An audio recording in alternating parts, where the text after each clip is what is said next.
Louvado seja o nosso Senhor Jesus Cristo, para sempre seja louvado. Querido irmão, querida irmã, você que tem me acompanhado nessa jornada missionária, te convido mais uma vez a dar um joinha, acionar o sininho, compartilhar. Fazendo sempre isso, o YouTube reconhece a legitimidade dessa bela missão e enviará para mais e mais pessoas. No dia em que celebramos a paixão do Senhor. A paixão de Cristo, que hoje celebramos, que hoje nos debruçamos, é um dos ciclos da sua vida. O último. Nela se insere todos os episódios que mediam a última ceia e a morte de cruz. O termo paixão provém do latim passio, que indica sofrimento. Os 4 evangelistas que nós costumamos observar, estudar, nos aprofundarmos, Marcos, Lucas, Mateus, João, eles relatam as provações físicas e morais pelas quais nosso Senhor passou durante todo esse tempo, essa paixão, sendo destas uma das mais que representam frequentemente nos termos iconográficos o et hominem, ou seja, eis o homem. A altura de Cristo é apresentada à multidão flagelado de uma coroa de espinhos e ramos nas mãos, coberta apenas por uma capa vermelha. Esses objetos foram-lhe impostos por aqueles que o torturavam, que debochavam, que o flagelaram, para indicar que Jesus havia dito que é rei no reino dos céus. Ele é rei. Então, por conta disso, os soldados que eram submissos aos reis da terra, se debochavam de que Jesus era rei. Então impunha-lhes alguns objetos para simbolizar os objetos do rei dessa terra. Bom, é interessante nós continuarmos percebendo nessa nossa grande reflexão sobre a paixão do nosso Senhor, o quanto nós precisamos, de fato, nos percebermos que nós estávamos lá. Que nós precisamos perceber também, ao estar lá, ao viver a paixão, ao experimentar a paixão, a atualizar essa paixão, quem éramos nós que estávamos lá. É claro que é uma experiência simbólica, mas eu preciso, como vai dizer Santo Inácio de Loyola, nos ensina a fazermos a experiência da contemplação, e eu preciso também hoje fazer essa experiência da contemplação, estando eu lá.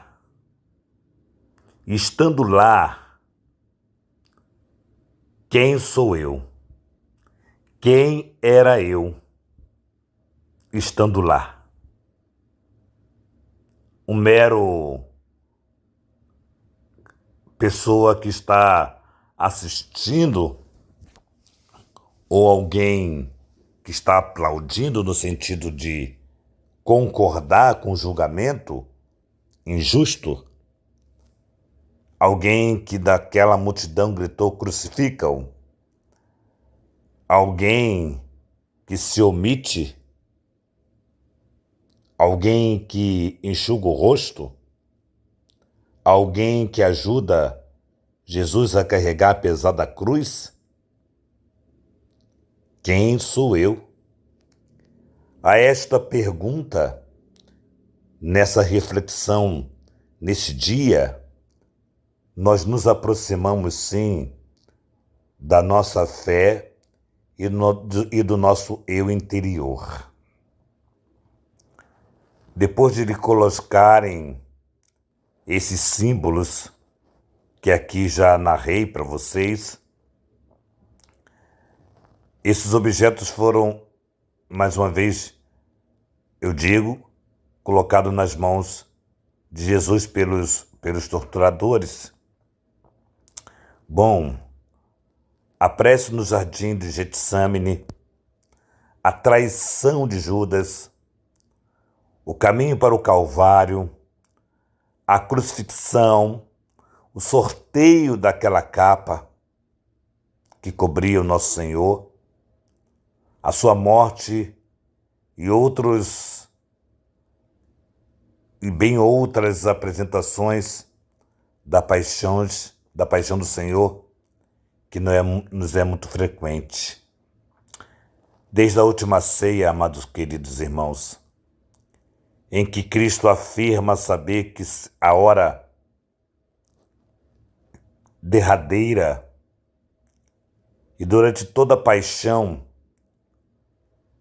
que a sua atitude perante o sofrimento, que é inevitável, a sua morte, é uma aceitação da vontade do Pai. É aquele que entende profundamente que está fazendo a vontade do Pai. E nós sabemos, enquanto cristãos que somos, o cristianismo é sempre considerado a morte de Cristo como um elemento o que justificou a sua vinda aqui na Terra, para expiar os nossos pecados, o pecado da humanidade, nos salvar. A cruz é ponte da nossa salvação. Por isso, amados irmãos, o dia de hoje, o dia do grande silêncio, onde todos que lá estavam, quando o véu se rasgou, todos que lá estavam, e principalmente os sacerdotes, os mestres da lei, se angustiaram com o grande mal que fez. Nós lemos que Judas foi tentado. Lemos que o demônio colocou no coração de Judas a intenção de entregar Jesus, e assim ele o fez. E hoje nós vemos, quando o véu se rasga, Jesus se entrega totalmente ao Pai, morre, o véu se rasga. Nós vemos que o demônio havia colocado no coração dos mestres da lei, dos sacerdotes, dos sinédrios, dos soldados, de muitos que ali estavam, o desejo de eliminar Jesus. E hoje nós, amados irmãos, nessa grande reflexão, nos questionamos das formas também que permitimos o demônio colocar no nosso coração elementos que faz com que nós também crucifiquemos o Senhor. E hoje é um grande dia onde nós nos arrependemos de tudo aquilo que fizemos, que possamos ter crucificado nosso Senhor. Que o Senhor nos conceda o seu perdão, que o Senhor nos conceda a sua misericórdia, que o Senhor nos conceda a sua paz. Em nome do Pai, do Filho e do Espírito Santo. Amém. Que nossa patrona Santa Faustina nos enriqueça com o diário, que São José, esposo da Santíssima Virgem, nos ajude a manter a fidelidade diante de tantas situações que vivemos, nos sustente, nos ajude, que a Virgem Maria, Rainha do Clero, nos ajude a termos uma casa para cuidarmos de sacerdotes. Sustente, ampare o Instituto Rainha do Clero. Louvado seja o nosso Senhor Jesus Cristo. Para sempre seja louvado.